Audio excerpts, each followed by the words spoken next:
Nur ini kalau masuk dalam hati menjadi lapang, luas hati itu. Hal min dzalika min alamatin ya Rasulullah, ada tandanya ke kalau hati ini dapat nur? Apa maksudnya? Dadanya melebar ke?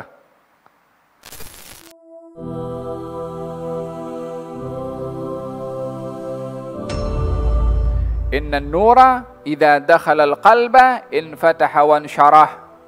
Cahaya bila masuk dalam hati, hati akan menjadi lapang dan luas. Apa maksudnya?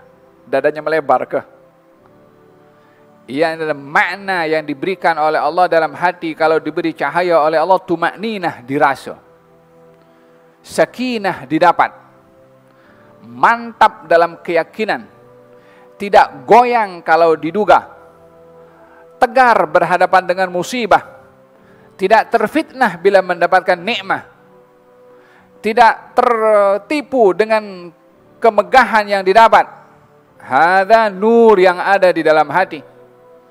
Berapa banyak orang karena nikmat dia kufur, karena musibah dia tidak sabar, diberi amanah dia khianah, tak ada nur. Tapi kalau orang diberi nur dalam keadaan musibah atau nikmat, tidak berubah karena dirinya mantap, lapang, kuat hubungannya dengan Allah Subhanahu wa taala. Inna nura idza dakhala al-qalba infataha wa syarah.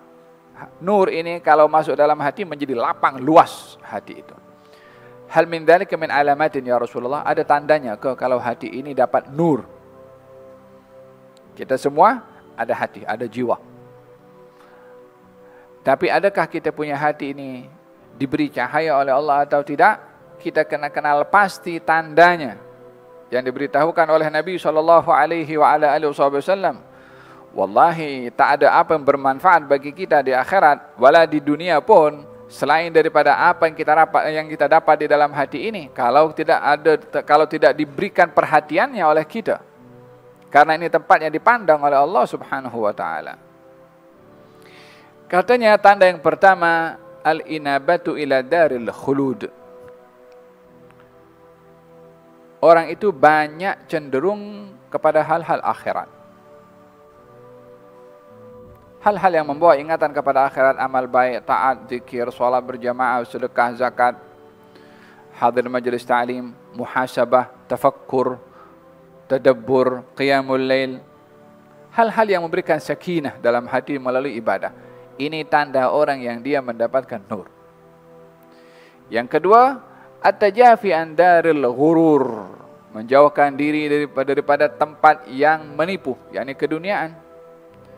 Karena dunia orang tipu, karena dunia orang berdusta, karena dunia orang khianah, karena dunia orang mencuri, karena dunia orang rasuah, karena dunia orang jatuhkan orang lain, karena dunia orang fitnah orang lain, karena dunia dia segala hal dibuat. Bila itu yang dilakukan, maka dia tak ada nur dalam hatinya. Tapi kalau justru sebaliknya, maka dia adalah orang yang mendapatkan nur di hatinya. At-tajafi andaril ghurur. Yang ketiga yang terakhir, wal istidadu lil mauti qabla nuzulih, bersiap sedia akan kematian sebelum tiba ajalnya.